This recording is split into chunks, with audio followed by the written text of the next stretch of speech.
A 1.200 metros de altitude, diretamente de Soprabolzano, eu sou Guto Brignoli. E eu sou Miguel Teixeira. E nós estamos aqui hoje recebendo mais uma vez Miguel Teixeira em nossos estúdios. Agora o papai de... Vai, Miguel, a notícia você mesmo vai dar. Papai do Xavier. Menininho. Bem pequenininho. Gaúcho de Barbiano, Xavier. Parabéns, Miguel. Agora dando parabéns aqui oficialmente nos microfones do Faça Essa Música. E é uma bela aventura. Como é que você me falou? O Miguel me falou que nenhuma sinfonia bate o nascimento de uma criança. Não é isso, Miguel? É isso? É, essa impressão que dá, porque eu acompanhei minha esposa no parto e quando acontece o nascimento, né, a impressão que eu tinha eu sei, putz, mas eu na minha porca vida, o melhor que eu posso fazer nunca vai igualar essa maravilha que é o nascimento de uma criança, porque a impressão é um milagre mesmo, né? Então, pensar a sinfonia mais bela que eu posso escrever não chega aos pés disso aí. Não que eu não deva fazer isso, né? Mas porque como o homem é o meu trabalho, trabalhar. Mas inspira muita humildade, assim, esse fenômeno do nascimento de uma criança. E tem razão mesmo, Miguel. Depois que a gente vê a criancinha nascer, crescer, e a gente como pai vê que a gente ali no começo do nascimento não tem nada a fazer, além de estar do lado da mãe, que é quem tem ali que trabalhar mesmo. É um exercício de humildade maravilhoso e que ao mesmo tempo né, a nossa função de procriar, quer dizer, participar da criação é uma honra sem igual, né? Não somos merecedores disso, mas Deus permite que a gente possa ser pai, ser mãe. Então, assim, a gente deseja muitas bênçãos para Xavier, para você, para Yara, para toda a família, para esse pedaço de Rio Grande do Sul que está aterrando, está conquistando o Südtirol. Muito bem. E falando em humildade e falando em sinfonia, hoje o personagem do qual vamos falar é um que engloba, acho que todas essas virtudes, mas também algumas, talvez os seus defeitos ele tentava cobrir com certas práticas que nos fazem pensar. Você vai contar já já. A gente está falando de Anton Bruckner. Vai lá, Miguel. O Anton Bruckner é o cara que contratava uma empregada encarregada de xingá-lo para que ele continuasse humilde, né? Então, é uma pessoa cheia de histórias interessantes. Ele é um grandíssimo compositor que compositor austríaco que teve uma formação relativamente tarde, porque ele nunca acreditava estar pronto para compor ainda, né? Ele sempre dizia, não, ainda falta um pouco. E ele tinha uma exigência consigo próprio muito alta, muito dura. E isso se reflete também, por exemplo, nas obras dele. Tocar uma sinfonia de Bruckner, ou uma missa de Bruckner, o Regé, né, melhor dizendo, é uma tarefa muito difícil, porque qual missa número 2 de Bruckner? Porque ele tinha o péssimo vício de um compositor de revisar suas obras depois de prontas. Então a gente nunca sabe qual que é a versão final, né? Qual que é a mais autêntica? É a primeira? É a última? E fica essa dúvida. O Bruckner, você falou, ele tinha uma empregada que xingava ele para que ele pudesse manter a humildade, né? E a vida pessoal do Bruckner realmente é particular, né, Miguel? Ele, como você bem disse, ele teve, assim, em comparação talvez justamente com outros compositores, ele teve uma formação tardia, mais ainda que talvez para os nossos ouvintes, não sei, eu não me lembro exatamente a idade das provas dele de órgão e tudo mais, mas não é assim que ele começou também com 30 anos de idade, não. Ele começou em todo caso a escrever as sinfonias já uma idade mais avançada, também em comparação com os compositores. Ele tinha esses escrúpulos que talvez fossem até demasiados, né? Ele tinha uma fé muito grande, era um católico fervoroso, não é? Então a música para ele era esse instrumento de contemplação também, mas ele vivia também cercado de, não é preciso dizer, a música alemã, austríaca do século XIX. Bom, não é preciso dizer, mas tinha Beethoven, tinha acabado de sair Mozart, Bruckner, contemporâneo a Wagner, enfim, chegaram a viver realmente contemporaneamente, né? Então, quer dizer, era gente que escrevia muito bem e também, imagino eu, que além do escrúpulo religioso e sacro que ele podia preservar, também talvez tinha o fato, caramba, bom, tem um fulano ali que se chama Ludwig van Beethoven, que escreve, quem sou eu para escrever sinfonia? Pode ser que ele pensasse isso. Mas o fato é que quando ele começa a escrever as sinfonias,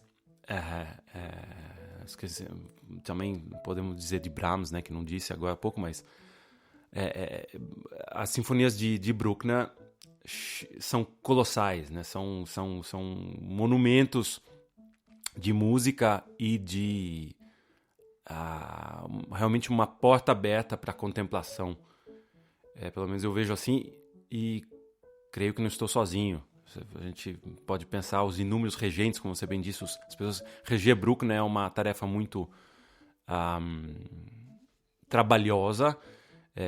Tem detalhes ali que um regente pode se debruçar por muito tempo, seja por questão de tempo, dinâmica e fraseado e assim por diante. E é um compositor a ser sempre revisitado. Diga lá, Miguel. Tu disseste corretissimamente, Guto. 30 anos é a idade que ele começa a compor e também a idade na qual ele fez um exame de órgão espetacular em Viena. Tinha 30 anos, olha só.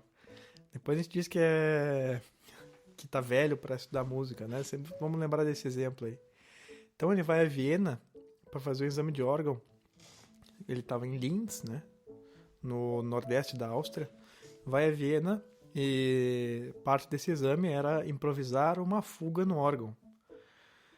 Aí sobre um tema dado, né, por uma comissão. Aí a comissão dá o tema para ele improvisa uma tocata antes da fuga, né, faz uma introdução. Aí sim, a gente não tem escrito, né, a gente tem depoimento das pessoas porque era uma improvisação. Só a tocata já era uma coisa impressionante o que ele tinha feito.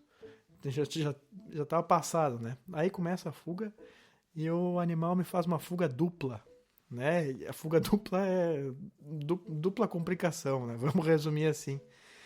E bom, aprovado, né? Mais do que aprovado, foi um sucesso quem estava lá. E enfim, ele foi com 30 anos justamente porque não se considerava pronto ainda, né? Sempre tinha essa insegurança.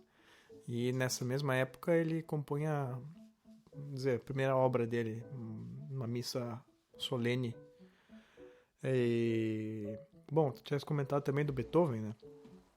Bruckner, mais uma das histórias interessantes da vida do Bruckner.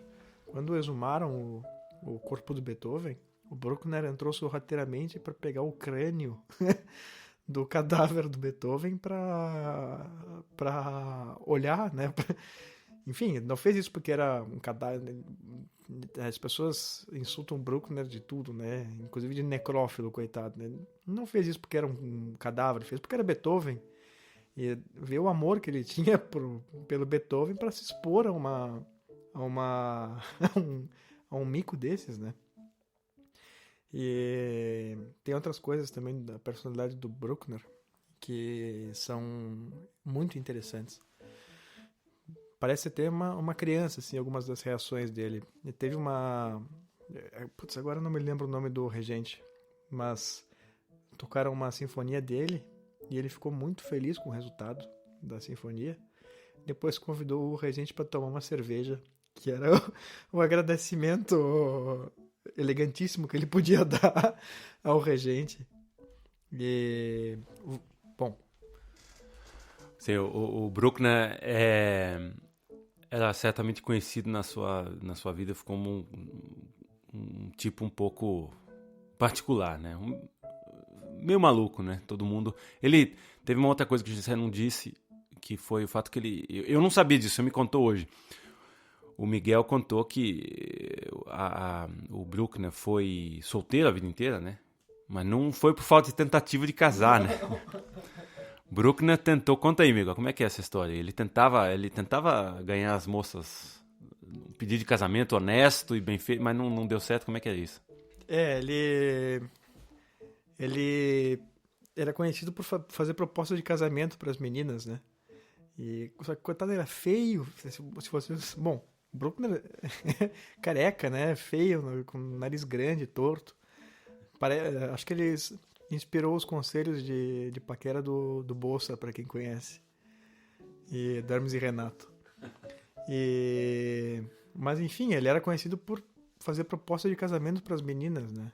Todas sempre negadas. Aí teve uma que aceitou, só que o pai proibiu, porque dava com medo, tá, do Bruckner, que tinha fama de meio doido, né? E negou o casamento. Então o Bruckner, coitado, nunca se casou. Não foi por falta de tentativa. Mas fala aí, Guto, o que o Otto Maria Carpo falou do Bruckner? O Carpo dizia que Bruckner escrevia missas que eram grandes sinfonias e sinfonias que pareciam grandes missas. E eu acho que ele escreve isso um pouco quase como uma crítica um pouco não muito agradável. Se eu não me engano, o Carpo não é que considerasse Bruckner como um dos grandes músicos. Alguém me corrija aí dos nossos ouvintes se eu estiver enganado. Não sou um grande leitor de obras de crítico de música e não, o Carpo vale a pena ler sim, porque a história da música ocidental dele é maravilhosa. Mas esse detalhe com respeito ao Bruckner, eu não conheço diretamente dos escritos dele. Mas o fato é que ele tem razão, porque eu, pelo menos, quando eu comecei a escutar as sinfonias de Bruckner, realmente eu fiquei extasiado e vi... eu tive a oportunidade de assistir alguns ensaios, depois concertos de não poucas sinfonias de Bruckner, quando eu cheguei a Munique, e o Thielmann regia, que é um grande conhecedor da obra de Bruckner. Então, a minha impressão, estando na sala de concerto, era de ter entrado numa igreja. Era uma coisa que não aconteceu quando eu vi uma missa de Bruckner tocada na igreja, porque a missa era tão complexa, eu não me encontrava tão, por exemplo, sabe, para sentir um santo ou um benedictus tão longo e tão cheio que eu quase me falava, poxa, mas tá demorando pra cá. Não sei, eu não tive essa... Eu realmente me senti mais perto do sacro com a sua sinfonia do que com a missa. Mas enfim, talvez Carpo tenha tido esta sensação também. Mas eu quero relatar aqui uma coisa que eu vivi, eu tive a oportunidade de viver também com relação a Bruckner, que foi muito especial. Isso foi no ano de 2016.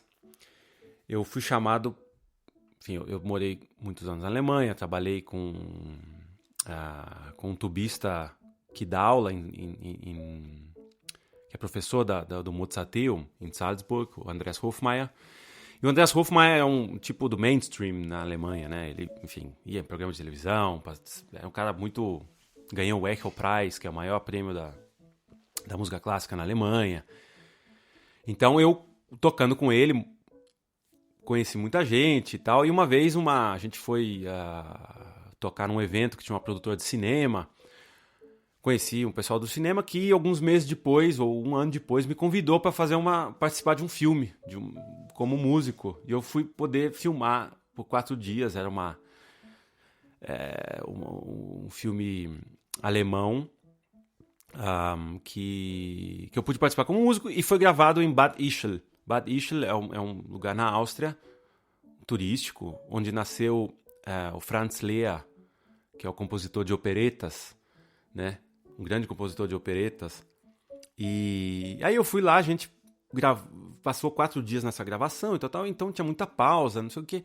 E eu, naquele período, o Miguel sabe disso, acho que não sei se o pessoal sabe, eu tive eu comecei a estudar órgão em 2015. Foi um motivo que eu vim para Bolzano finalmente, né? Eu já contei isso aí outras vezes. Então eu tava numa coisa de querer estudar órgão todo dia. Onde quer que eu fosse, eu ligava para as paróquias, eu procurava estudar órgão. Aí o que acontece? Eu comecei a andar pro Bad Ischl, não tinha conseguido armar nada com nenhuma paróquia, com nenhum pároco, com nenhum sacristão. Caminho 200 metros pra frente, assim, do cinema onde a gente tava gravando, e dou de frente com uma placa escrito: nesta igreja, Anton Bruckner tocava órgão, ele que era o Hoforganista, o organista da corte, daquele, ele ia com frequência para Bad Ischl para tocar o órgão. Eu falei, caramba, órgão. Aí eu leio, acho que pesquisei na internet e vi que aquele órgão ainda estava exatamente como era o órgão que o Bruckner havia tocado. Não tinha sofrido nenhuma reforma, nada. Pô, aí eu nem estava mais preocupado com a gravação que eu estava fazendo. Que tinha sido tinha sido uma sorte, nada. Eu tava sem emprego, aquela gravação caiu do céu, né? Mas eu falei, eu nem me lembrava mais do horário que eu tinha que ir pra voltar pro estúdio. Fui atrás de querer saber quem podia abrir a igreja pra mim. Aí fui lá, tinha um cara responsável ali, o sacristão, sei lá quem que era, no escritório, e falei pro cara: olha, eu expliquei pra ele, eu tô aqui fazendo uma gravação ali, e tinha estúdio, eles viam, né, porque tinha aqueles caminhões de cinema, então o pessoal um vilarejo, Bad Ischl é um lugar pequeno, turístico, mas é pequeno, então todo mundo sabia que tava tendo gravação ali, né. Então eu contei, olha, eu tô ali gravando, não sei o que lá, eu vou ficar esses 4 dias aí, mas eu gostaria muito de ver, será que eu posso voltar um dia pro senhor me abrir? Ele olhou pra mim, não, fica com a chave aí, você pode vir tocar o órgão esses dias. O cara deu a chave na minha mão, aí se tinha uma pausa de 10 minutos pro café, eu corri pro órgão e assim, foi uma experiência maravilhosa, porque eu até tenho um vídeo onde eu tô improvisando ali no órgão. Foi uma experiência que me ensinou mais de Bruckner, da sua orquestração, do que se eu tivesse tido uma aula com ele não, mas sobre a orquestração. Porque se alguém tem presente assim na cabeça, eu quando penso em Bruckner, penso aqueles corais de metal, né, de metais que ele faz, e aquelas sobreposições, uma frase de coral de metal que depois entra de maneira muito orgânica, às vezes só as cordas, ou então as próprias cordas entram junto com os metais, enfim, essas placas eu chamaria eu descobri que eu tenho essa teoria, mas me parece muito Guto, acredito 100% nisso. Ele aprendeu ali no órgão, com certeza, é o organismo. E eu me lembro que, trocando os registros, já tudo manual ali, e também pela acústica da igreja, você tem que ter um cuidado para que não se sobreponham os registros, né? Quando você está fazendo determinadas frases. Então existe uma coisa muito orgânica de você tocar o órgão e aprender a fazer essas opções de orquestração, dessas placas com os metais que depois se sobrepõem às cordas e depois Quer dizer, eu acho que esse domínio que ele tem na orquestração, óbvio, a parte da questão teórica, mas é a experiência dele com o órgão. E para mim foi como se fosse a certeza disso escutando o órgão de Bad Ischl, que eu tive. Acho que a gente não mora tão longe, Miguel. Um dia a gente devia ir para lá. Né? Acho que aqui, talvez em 3 horas, a gente chega lá, 4 horas de carro, põe o Xavier e o Davide no carro e a gente vai lá ver o órgão onde tocava o Bruckner. O que você acha dessa ideia? Acho uma ótima ideia. E só para fazer uma correção aqui, que deixar a história ainda pior, não é que ele convidou o regente para uma cerveja, deu uma gorjeta pro regente tomar cerveja. Mas no fim da vida, o Bruckner, ele foi reconhecido como um grande compositor ali pelo establishment. O próprio Wagner respeitava muito o Bruckner, elogiava muito o Bruckner. Isso era recíproco, porque o Bruckner também admirava muito o Wagner. E no final o Bruckner também se tornou professor ali no Conservatório de Viena. Ele era um professor muito controverso. Algumas pessoas respeitavam ele e outras o detestavam. E pessoas do próprio Conservatório de Viena, né?